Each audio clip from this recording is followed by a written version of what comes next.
تو میں سود بھرنے تیار ہوں، وعدہ کرتا ہوں اللہ کے قانون کی خلاف ورزی کروں گا، ہونے تو دیو دیکھا جائے گا.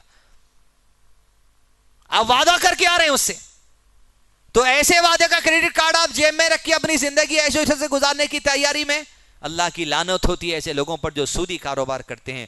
آئیے 7ویں بات کی طرف آگے بڑھیں. عورتوں کے لیے ہیں حدیث ہیں بخاری شریف کتاب نمبر 60 حدیث نمبر 409. عبداللہ ابن مسعود رضی اللہ عنہ راوی ہے کہ اللہ عز و جل کی لعنت ہوتی ہے اس عورت پر جو جھوٹے بال لگاتی ہے. جھوٹے بال وگ کو بولتے.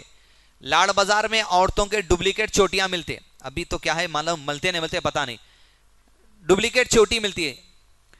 جن کے بال تھوڑے کم ہو جاتے ہیں وہ لوگ چوٹی پہ چوٹی جوڑ کے چوٹی کو لمبی کر لیتے. ایسوں پر اللہ کی لعنت ہے.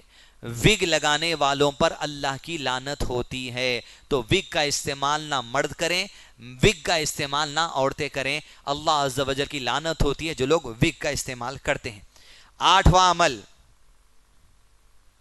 نبی صلی اللہ علیہ وسلم کی حدیث ہے، ابن عمر رضی اللہ عنہ ایک لوگوں کے گروپ کے سامنے سے گزرے. کچھ نوجوان لڑکے تھے جس نے ایک مرغی کو باندھ دیا اور باندھ کر مرغی کو ٹاک کر مار رہے تھے، اسے ختم کرنے کی کوشش کر رہے تھے.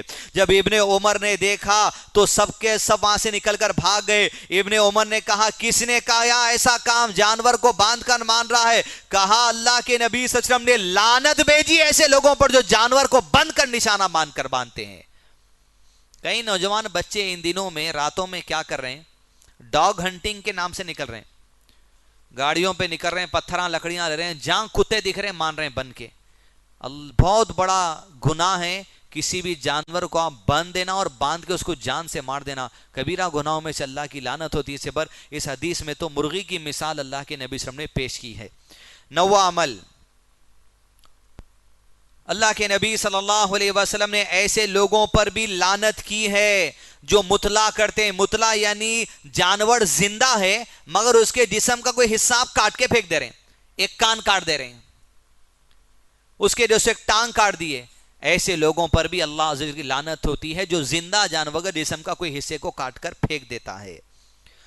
10واں عمل، مردوں کے لیے بھی اور عورتوں کے لیے بھی، فرمایا اللہ کے نبی صلی اللہ علیہ وسلم نے اللہ کی لعنت ہوتی ہے ایسے مرد پر جو عورتوں کی مشابہت کرنے کی کوشش کرتا ہے، اور اللہ کی لعنت ہوتی ہے ایسی عورت پر جو مردوں کی مشابہت کرنے کی کوشش کرتی ہے. بات کرنے کے انداز میں مردوں کا طریقہ اپنانا، لباس کے انداز میں مردوں کا لباس اپنانا. جتنے ایم بی اے HR پوسٹ پہ ہوتے، بڑے بڑے کمپنیوں میں میڈم ہوتے، میڈم کوٹ پہنا کے MBA کی ان کو سواری پہ بٹھا دیتے، اپنے میں نہیں رہتے، آگ لگاتے پوری کمپنی کو. ایسی عورتوں پر جو مردوں کی مشابہت کرنا چاہتی ہیں. اور کئی عورتیں ایسی ہیں، کیسی ہیں کئی عورتیں جن کو عورت بننا پسند نہیں تھا، مرد بن کے پھرتے انہوں. اور ایسے مرد جن کو مرد بننا پسند نہیں تھا، عورتیں بن کے پھرتے انہوں، جو ہجڑے یہاں پر جو حیدرآباد کے دیگر علاقوں میں نکلے، ایسوں پر اللہ کی لعنت ہوتی ہے. اس میں مسلمان بھی ہیں. آپ یقین مانے ہجڑوں خود اپنے ہاتھ سے مسجد بنائے سو ہیں ہائی کورٹ کے پاس. کافر نہیں ہو جاتے، یہ مسلمان ہوتے. ہجڑے کیا ہیں؟ جیسا کوئی آدمی کو آنکھ سے دیکھنے کی کمزوری ہوتی، اندھا ہوتا ہے، کوئی آدمی لولا ہوتا ہے، ہاتھ سے معذور ہوتا ہے، یہ مردان کی طاقت کی کمزوری ان کے اندر ہوتی اللہ کی طرف سے، اسی لیے انہیں ہجڑے کہا جاتے ہیں. عام طور پہ اپنا لفظ ہے، لیکن یہ کافر نہیں ہو جاتے، ان کو کافر نہیں سمجھنا. حتیٰ کہ ہجڑوں کے گروپ میں تھوڑے دن پہلے ہمارے ابو بکر بن حقانی صاحب جا کے پروگرام بھی کر کے آئے. دیندار ہوتے لوگ، مسجد قائم کرے ہوئے، لہذا اس میں مسلمان بھی ہوتے ہیں. لیکن جو مشابہت کرتا ہے عورت بننے کی، کئی ہیں ہجڑے راتوں میں ایسا پریشان ہونا، یہ دلہن بھاگ کے آگے کیا بول کے ایک دم قریب جا کے دیکھو تو وہ ہے اسمبلی کے سامنے گزرنے کا، راتوں میں تو وہاں پریشان نوجوان بچے گاڑیوں میں پورے دولے پھر رہے ہیں، دلہن بیچ میں ٹھہری ہوئی ہے. لعنت ہوتی ہے اللہ عز و جل کی ایسے لوگوں پر. سیکس ٹرانسپلانٹیشن کا جو رجحان چل رہا ہے، اس سے اپنے آپ کو جو سو محفوظ رکھیں. نیکسٹ، نبی صلی اللہ علیہ وسلم نے ارشاد فرمایا، ایک عورت آپ صلی اللہ علیہ وسلم کے پاس آئی اس کی لڑکی نے نکاح کر لیا تھا ایک لڑکے سے، کچھ دن کے بعد اس کی لڑکی کو بیماری ہوئی، بیماری ہونے کی وجہ سے اس کے سر کے بال جھڑنے لگے، اس کے ہسبینڈ کو وہ پسند نہیں آنے لگی۔ اللہ کے نبی صلی اللہ علیہ وسلم سے پوچھا کیا ڈپلیکیٹ بال وگ لگا سکتے ہیں؟ آپ صلی اللہ علیہ وسلم نے فرمایا اللہ کی لعنت ہوتی ہے ایسی عورتوں پر جو وگ کا استعمال کرتے ہیں، اپنے بالوں کو لمبا کرتے ہیں۔ 10واں عمل جس سے اللہ کی لعنت ہوتی ہے لوگوں پر، مشہور ہے، کئی بار آپ کے پاس بول چکے ہیں لیکن عقل میں بات نہیں بیٹھ رہی تو اپنے ایمان کا جائزہ لیجئے۔ نبی صلی اللہ علیہ وسلم نے فرمایا اللہ کی لعنت ہوتی ہے اس عورت پر جو آنکھوں کے اوپر کے بال بناتی ہے، آئی بروز بناتی ہے، لعنت ہوتی ہے۔ بہت خوبصورت دکھتے دیدی آپ، سب سے بڑا بوڑکا منہ اس میں ہی دکھتا،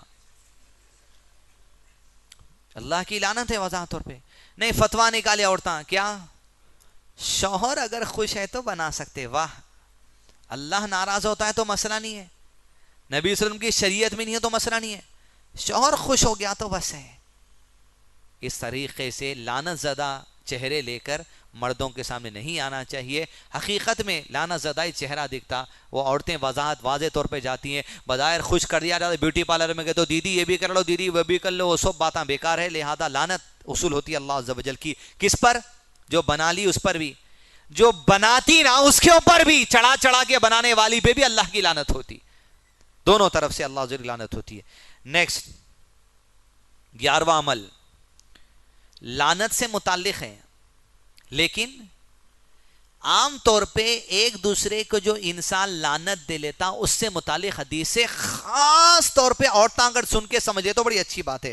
حدیث نبی صلی اللہ علیہ وسلم نے فرمایا میں نے جہنم میں عورتوں کی کثرت دیکھی ہے، تو عورتوں نے اللہ کے نبی صلی اللہ علیہ وسلم سے پوچھا اے اللہ کے نبی صلی اللہ علیہ وسلم کیوں؟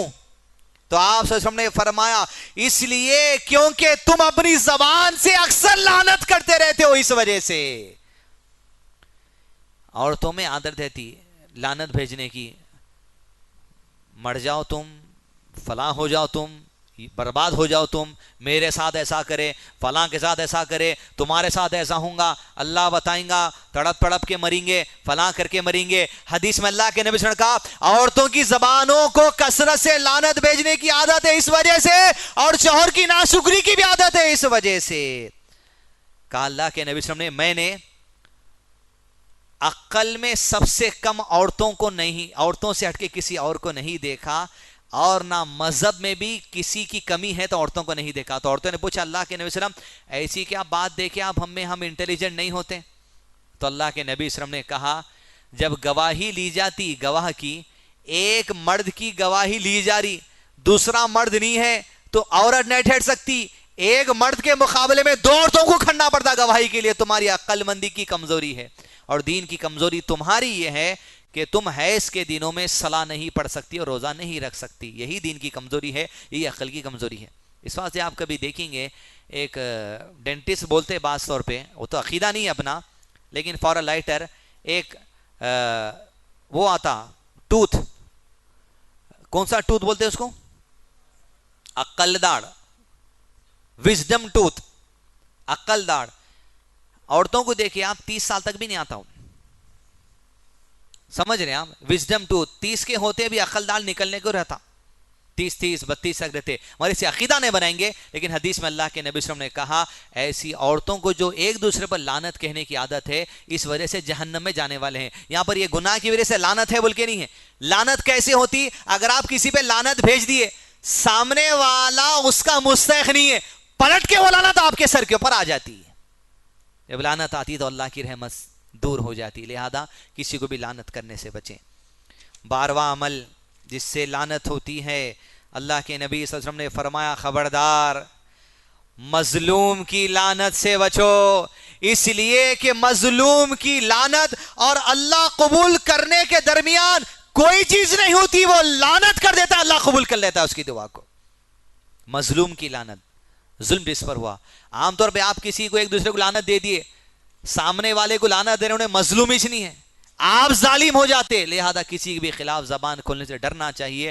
حتیٰ کہ اللہ کے نبی صلی اللہ علیہ وسلم کو اللہ عز و جل جب آپ نے بدر کی جنگ یا احد کی جنگ میں چن چن کر لوگوں کا کہا تھا اللہ اس پر تیری لعنت ہو، اللہ اس پر آپ کی لعنت ہو، اس پر آپ کی لعنت ہو. سورہ آل عمران کی آیت نازل کر کے اللہ نے ارشاد فرمایا اللہ کے نبی صلی اللہ علیہ وسلم یہ آپ کے اختیار میں نہیں ہے کہ اس کو ہدایت دے یا نہ دے. اللہ چاہے تو اس کے گناہ معاف کر دے یا اسے ہدایت دے دے، لیکن آپ لوگوں کو بد دعا اور لعنت نہیں کر سکتے. تب اللہ کے نبی صلی اللہ علیہ وسلم دعا کرتے اللہ میری امت کو تو ہدایت عطا کرنا. عمومی طور پہ ایک مسلمان دوسرے مسلمانوں کو لعنت نہیں کرنا چاہیے. 13واں معاملہ، فرمایا اللہ کے نبی صلی اللہ علیہ وسلم نے وہ لوگ جو عمرہ اور حج کو جاتے ہیں جان لیں مدینہ حرمت والا شہر ہے، لہذا وہاں کوئی پہنچے تو وہاں کے جھاڑوں کو نہ کاٹیں جو حدود حرم ہے. مکہ کے بھی لیے ہے. فرمایا اللہ کے نبی صلی اللہ علیہ وسلم نے اور مدینہ شہر پہنچ کے کوئی بدعت نہ کرے، دین میں نیا کام نہ کرے اور نہ کوئی بدعتی کو پناہ دے. اگر کوئی مدینہ پہنچ کر بدعت کا کام کرتا ہے تو ایسے پر اللہ کی لعنت ہوتی ہے، فرشتوں کی لعنت ہوتی ہے، مسلمانوں کی بھی لعنت ہوتی ہے. مدینہ جا کے بدعہ کی دو قسمیں. ایک بدعہ کی پہلی قسم یہ ہے کہ دین میں ایسی نئی بات لے کر آنا جس سے آپ دین سے باہر ہو جاتے. جیسے اللہ کے نبی صلی اللہ علیہ وسلم کا عقیدہ ہے اللہم انی اعوذ بک من عذاب القبر، اے اللہ ہمیں قبر کے عذاب سے بچا لے. ایک جناب مسلمان اٹھ کے بولا قبر کا عذاب ہوتا ہی نہیں، ایسی نئی بات دین میں لا جس کی وجہ سے کافر ہو گیا. دین میں دوسری نئی بات ایسی ہے جس کی وجہ سے آدمی کافر نہیں ہوتا، مسلمان رہتا، لیکن کبیرہ گناہ ہے دین کے اندر بدعت لے کر آنا، نیا عمل لے کر آنا. جیسے کوئی بول رہا ہے کہ بھائی نماز ہوتے بغیر دعا کے نہیں اٹھنا، انہیں بدعت کا حکم دے رہا لوگوں کو. یہ کبیرہ گناہوں میں سے. مدینہ میں جا کر اگر ایسی حرکتاں کریں لعنت ہوتی. مدینہ جا رہے ہیں گنبد خضرا دیکھ کے پولیس والے نہیں ہیں، اللہ اکبر نماز پڑھ رہے ہیں لوگ، یوں چل رہا. مسجد میں آ رہے ادھر قبلے رخ ہو کے نماز پڑھتے پھر ٹھہرتے، مسجد میں سیدھی جانب ہوتے، صلاۃ الغوثیہ نام سے ایک صلاح پڑھی جاتی. اللہ کی لعنت ہوتی ہے ایسے لوگوں پر جو بدعات کرتے ہیں. اللہ محفوظ رکھے بدعات کے برے شر سے ہم تمام کو. نیکسٹ 14واں عمل، عمر رضی اللہ عنہ راوی ہیں، کہتے ہیں ابن عباس راوی ہیں، ایک وقت عمر رضی اللہ عنہ کو پتا چلا کہ ایک آدمی شراب پی رہا ہے. عمر رضی اللہ عنہ نے کہا کہ اللہ کی لعنت ہو تجھ پر جو شراب پیتا ہے. حتیٰ کہ اللہ عز و جل کی لعنت ان پر ہوتی ہے، یہودیوں پر. کیوں؟ کیونکہ اللہ نے ان کے اوپر سور کی چربی کھانا حرام کر دیا تھا، تو یہودی یہ کرتے تھے سور کی چربی گرا کے چربی کا تیل بنا کے بیچ کے وہ پیسے کھا جاتے تھے. کہا یہودیوں کی حرکت ہے. شراب پینے والے پر اللہ کی لعنت ہوتی ہے. یہودیوں کو یہ کہا گیا تھا سور کی چربی نے کھانا حرام تھی ان کی شریعت میں. اتنی مکار قوم تھی ان کی، سور کی چربی گلاتے تھے، تیل بناتے تھے، تیل بیچتے تھے، تیل کا پیسہ کھا جاتے تھے. اللہ نے کہا یہ بھی حرام ہے، اس کی وجہ سے بھی ان پر لعنت ہوتی تھی. لہذا شراب حرام ہے، اس کے قریب بھی نہ جائیں، ایسوں سے اللہ عز و جل کی لعنت ایسے لوگوں پر ہوتی ہے. 15واں عمل، عورتوں کے لیے خاص ہے. جب آدمی شوہر اپنی عورت کو ہم بستری کے لیے بلائے اور عورت اپنی شوہر کی ہم بستری کے لیے انکار کر دے تو ایسی عورت پر صبح تک اللہ کے فرشتے لعنت بھیجتے ہیں. یہاں شیخ منجد نے اس کتاب میں لکھا ہے شرح میں، کبھی کبھی عورتیں اپنی شوہر سے کسی بات کی وجہ سے ناراض ہو جاتی. ناراضگی جتانے کے لیے عورت اگر پلٹ کر سو جاتی ہے، دوسرے کمرے میں جا کر سو جاتی ہے، حالانکہ شوہر اس کے ساتھ ہم بستری کا ارادہ اس رات کو رکھتا ہے، تو ایسی عورت پر بھی لعنت ہے. فرشتے صبح تک لعنت کرتے ہیں. مسئلہ نمبر 16،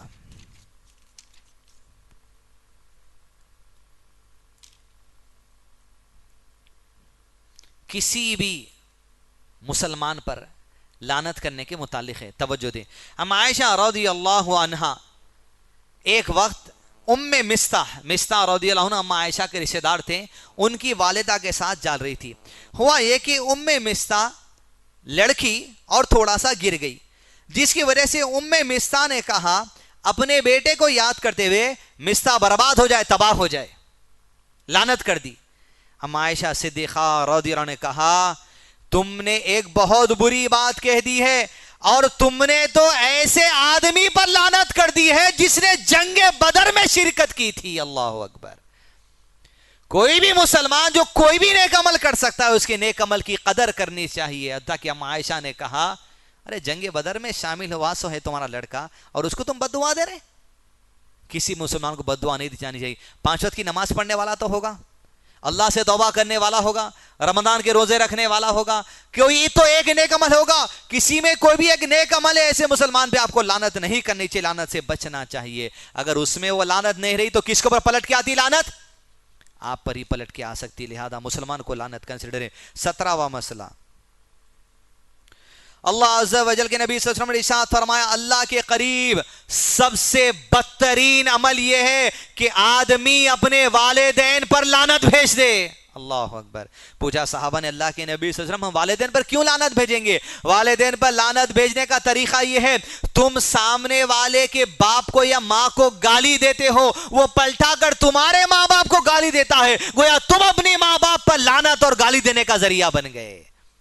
لہذا کسی کے ماں باپ کو بھی گالی نہیں دینی چاہیے.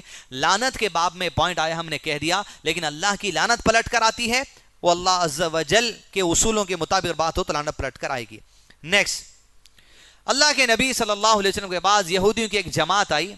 ام عائشہ صدیقہ رضی اللہ عنہا بیٹھی تھی اور آ کر کہا اے محمد صلی اللہ علیہ وسلم نعوذ باللہ تم پر اللہ کی لعنت ہو, تم تباہ ہو جاؤ. اللہ اکبر کبیرہ. ام عائشہ کو برداشت نہ ہوا, کہا پلٹا کر تم پر بھی اللہ کی لعنت ہو, تم بھی تباہ و برباد ہو جاؤ.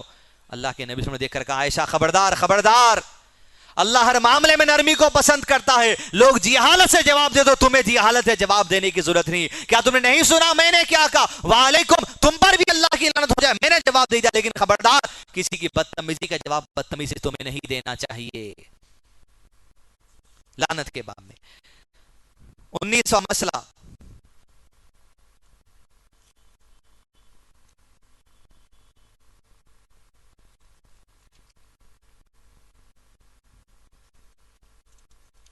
اللہ کے نبی صلی اللہ علیہ وسلم کے زمانے میں ایک آدمی تھا جس کا نام تھا عبداللہ. اس لوگ گدھا کہہ کر پکارتے تھے, اس کا نیم تھا. اللہ کے نبی صلی اللہ علیہ وسلم کے پاس یہ آدمی آتا تھا عبداللہ, اور آ کر کبھی ہنسی کی بات کہہ کے ہنساتا تھا اللہ کے نبی صلی اللہ علیہ وسلم کو. جائز ہے کسی کے سامنے اچھی بات کہہ کے ہنسانا, گندے جوش کہہ کر نہیں. ہوا یہ کہ اللہ کے نبی صلی اللہ علیہ وسلم کے سامنے یہی عبداللہ کو ایک بار شراب پینے کی کمپلینٹ آئی تو لا کے کوڑے لگائے, پھر چلے گئے. پھر کچھ دن کے بعد پھر عبداللہ کو لے کر آئے, پھر پتا چلا پھر شراب پیے, پھر کوڑے لگا اللہ کے نبی صلی اللہ علیہ وسلم. پھر تیسری مرتبہ ان کو لے کے آئے, پھر شراب پیے. تو ایک صحابی نے کہا اللہ کی لعنت ہو تجھ پر, تجھے اللہ کے نبی صلی اللہ علیہ وسلم سزا دیتے ہیں اور پھر بھی تو شراب پیتا ہے. توجہ دیں, وہ لوگ لوگوں کے عیبوں پر اٹھا کر ان کے اوپر برا کہتے ہیں, ان کی نیکی کو چھوڑ کر. اللہ کے نبی صلی اللہ علیہ وسلم نے جیسے سنا لعنت کی, خبردار خبردار اس کے اوپر لعنت مت کرنا عبداللہ پر, کیونکہ میں گواہی دیتا ہوں یہ عبداللہ اللہ سے اور اس کے رسول سے محبت کرنے والا ہے صلی اللہ علیہ وسلم. لوگ کتنے بھی گنہگار ہوں گے, لیکن اگر مسلمان ہے اس کے اوپر آپ لعنت نہیں کر سکتے. وہ پلٹ کے لعنت آپ کے اوپر آ سکتی, کیونکہ اللہ کے نبی صلی اللہ علیہ وسلم نے کیا کہا؟ نہیں, اللہ اور اس کے رسول سے محبت کرنے والے پہ لعنت نہیں بھیج سکتے آپ. بھلے کچھ گناہ کرتا ہوگا, شراب پینے والا ہے کبیرہ گناہ, لیکن کہا اس کے اوپر لعنت نہیں کرنی چاہیے ہرگز بھی. لہٰذا اعمال سے اپنے آپ کو جو سو محفوظ رکھیں اور بچا کر رکھیں. 20واں اور آخری معاملہ, ان لوگوں پر اللہ کی لعنت ہوتی ہے جو اللہ کے بنائے ہوئے رشتوں کو توڑنے کی بات کرتے ہیں. حتیٰ کہ کہا وہ عورت جو بغیر کسی وجہ سے اپنی شوہر سے طلاق کا مطالبہ کرتی ہے, منافق کی نشانی اس کے اندر ہے. لعنت بھیجتا اللہ عز و جل ایسے لوگوں پر جو رشتوں کو توڑ دیتے ہیں, میاں کو بیوی سے جدا کرتے ہیں, بیوی کو میاں سے جدا کرتے ہیں, باپ کو اولاد سے جدا کرتے ہیں, اور ماں سے اولاد کو جدا کرتے ہیں, باپ سے بھائی کو جدا کرتے ہیں, بھائی سے بھائی کو جدا کرتے ہیں, بہن سے بہن کو جدا کرتے ہیں. ایسے لوگوں پر اللہ کی لعنت ہوتی ہے جو لوگوں کے رشتوں کو توڑنے کی تعلیم دیتے ہیں, اور خود کوئی آدمی بے وجہ کے رشتوں کو توڑ دیتا ہے, ایسے پر بھی اللہ کی لعنت ہوتی ہے. لہذا میاں بیوی کو چھوٹی موٹی باتوں پہ رشتے توڑنے کی بات کرنے سے بچنا چاہیے. تمہاری یہ بات کرنا لعنت کا سبب بن جاتی ہے اللہ کے طرف سے. معمولی بات نہیں رشتے توڑ دینا, مذاق نہیں. لوگ 3 دن 6 دن 6 مہینے میں نکاح توڑ لے رہے, مذاق نہیں ہے. بھائی سے کوئی خطا ہو گئی, وقت پہ آپ کی مدد نہیں کرا, ایسا دل میں بٹھا لے رہے ہیں, پوچھے جب مدد نہیں کرا, زندگی بڑھ کے رشتہ توڑ دیا. خوشی نہیں ہے تمہاری زندگی میں بھائی سے رشتہ توڑ کے بھی؟ کیوں؟ اللہ کی لعنت ہو گئی، تم بے وجہ کے رشتوں کو توڑ لیے۔ اس طرح زندگی میں چھوٹی موٹی باتوں کو لے کے رشتے کو توڑنے سے بچیے۔ اللہ عز و جل نے ارشاد فرمایا یا ایھا الناس اتقوا ربکم الذی خلقکم من نفس واحدہ وخلق منها زوجها وبث منهما رجالا كثيرا ونساء واتقوا الله الذي تساءلون به والارحام ان اللہ كان علیکم رقیبا۔ آدم کی اولاد ہم نے تمہیں ایک جان آدم سے پیدا کیا، اس سے اس کی بیوی حوا علیہ السلام کو، اور ان دونوں سے کثرت سے ضمیر مؤنث کو پھیلا دیے۔ واتقوا اللہ، اللہ سے ڈرو، رشتے توڑنے سے ڈرو چھوٹی چھوٹی باتوں کی وجہ سے۔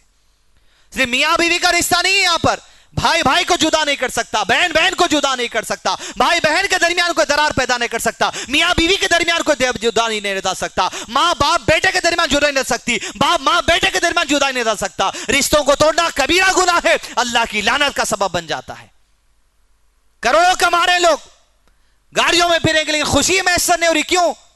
یہ 20 مسائل جو آپ کے سامنے پیش کیے گئے، دیکھیے برکت کیوں چلے گئی، رحمت سے دور کیوں ہو گئے، لعنت کیوں ہو تو نہیں گئی؟ یہ 20 میں سے کوئی ایک بات تو تو نہیں گئی، رشتے تو نہیں توڑ دیے، وگ تو لگا کے نہیں پھر رہے، ہجڑوں کے جیسے حرکتاں تو نہیں کر رہے، آنکھوں کے اوپر کے بالاں تو نہیں بنا رہے، سب سدھر جا رہے، مگر بال بنانے کی عادت نہیں جا رہی، خوشی نہیں رہ رہی۔ شوہر سے جب دیکھو جھگڑا ہو رہا، کس شوہر سے؟ جس شوہر کو خوش کرنے کے لیے آنکھ بنا کے بال بنا رہے ہیں، اسے جھگڑا ہو رہا، لعنت ہو جا رہی ہے۔ شراب تو نہیں پی رہے، کسی مسلمان پہ لعنت تو نہیں کر دیا، پلٹ کے آپر کے تو نہیں آ گئی، اٹھے بیٹھے پریشانی کے دن آتے جا رہے ہیں۔ یہ تمام اعمال کا جائزہ لیجئے، انشاءاللہ کوشش کریں گے کل کے جو 25 مسائل بتائے ہیں اور آج کے جو 20 مسائل بتائے ہیں، یہ 20 مسائل جس سے لعنت ہوتی ہے اللہ کی، اور وہ کل کے جس پر کفارہ ہے یا سزا ہے۔ ایک ورک شیٹ میں انشاءاللہ آپ کو یہ کوشش کروں گا 45 باتیں لکھ کر کل دینے کی، کل یا پرسوں میں انشاءاللہ ریمائنڈ کر، اگر نہیں بھی لایا تو آنے والے مزید 6 دن میں آپ کو دیں گے، تاکہ کم سے کم آپ کو نشاندہی ہو جائے، گھر پہ لگا لو کاغذ، ہاں ارے پریشانی آئی، چیک لسٹ، کیا گناہ کرے، او ہو یہ بات ہے، آئی ایم سوری، میں معافی چاہتا ہوں، اصلاح کر لینا، توبہ کر لینا، صلاۃ التوبہ کر لینا۔ اب صلاۃ التوبہ کے بارے میں یہاں مزید سے کچھ ایک اڑتے اڑتے بات آ گئی مغلپرے تک، کیسا آ گئی، ہمارے پورے جاسوساں پھیلے ہوئے یہاں پر، یہ اطلاع مل رہی، کیا اطلاع ملی وہ نہیں بولیں گے، لیکن صلاۃ التوبہ کا کل جو مسئلہ لے لیے، جان بوجھ کے گناہ کرنے اٹھ رہے لوگ، صلاۃ التوبہ کا مل گیا نا فتویٰ، کیا میں آپ کو یہ سمجھانے آیا جاؤ گناہ کرو جو چاہے بول کے؟ ایسا نہیں ہو سکتا، نہ چاہتے ہوئے کوئی عمل کر لیے، یا ربی توبہ کرنا چاہتا ہوں آئندہ نہیں کروں گا، اللہ اکبر، چلو چلو چلو یہ کر کے آئیں گے، پھر صلاۃ التوبہ پڑھیں گے، خالی بیٹھ کے کیا کرتے؟ آج تاخرات بھی نہیں ہے، کیا کریں گے؟ ایک گناہ کریں گے، صلاۃ التوبہ پڑھیں گے لمبی لمبی، ایسا نہیں ہو سکتا۔ وَلَا تَتَّخِذُوا آیَاتِ اللَّهِ ہُزُوًا، تم اللہ کی آیات اس کے دین کو ہنسی کھیلنا بناؤ۔ ضرورت اس بات کی ہے، یہ تمام دروس مسائل جو رکھنے کی کوشش ہے تو میں اپنے لیے بھی کرتا ہوں کہ ہمارے لیے علم وصول ہو، اصلاح ہو، لیکن کیفیت میں تبدیلی آنا، دل میں جذبات آنا، اللہ سے دعا کرنا، اللہم آتی نفسی تقواہا وزکیہا انت خیر من زکاہا انت ولیہا ومولاہا، یا ربی ہمارے نفس کو تقوی عطا کر، ہمارے نفس کا جائزہ کرا دے، یا ربی تجھ سے بہتر جائزہ کرانے والا کوئی نہیں، ہماری اصلاح کر دے، تجھ سے بہتر اصلاح کرنے والا نہیں، انت ولیہا و مولاہا، تو ہمارا دوست ہے، تو ہمارا مولا ہے، یا ربی ہم پر رحم فرما۔ وصلی اللہ علی نبینا محمد وعلی آلہ واصحابہ وسلم تسلیما کثیرا۔ انشاءاللہ کل سے اہم سبجیکٹ شروع ہوگا البرزخ نام سے، یعنی روح قبض ہونے سے پہلے کیا ہوتا، وہاں سے شروع ہوگا، روح قبض ہونے تک، قبر میں جانے تک، قیامت کے دن قبر پھٹنے تک کیا ہونے والا ہے انسانوں کے ساتھ، وہ کیفیت۔ دوسرا بھی قبر پھٹنے کے بعد آخرت کی دنیا میں کیا ہونے والا ہے، وہ معاملات، برزخ، میزان، پل صراط، حوض کوثر، جنت ہے، جہنم ہے، شفاعت ہے، شفاعت کبریٰ ہے، یہ تمام چیزیں، فرشتوں کی شفاعت، اللہ کی شفاعت، قرآن کی شفاعت، سورہ ملک کی شفاعت، یہ تمام چیزیں انشاءاللہ، پل صراط کیا ہے، موت ہے، موت کو موت دی جانے والی ہے، جنتی جنت میں، آخری جنتی، یہ تمام معاملات انشاءاللہ آنے والے 2 دن میں آپ کے سامنے پیش ہیں۔ کل برزخ شروع ہوگا، اور اگر وقت ملے گا تو آخرت کا بھی سفر، یعنی تو پرسوں میں انشاءاللہ آخرت کے باب میں آغاز کیا جائے گا۔ السلام علیکم ورحمۃ اللہ وبرکاتہ۔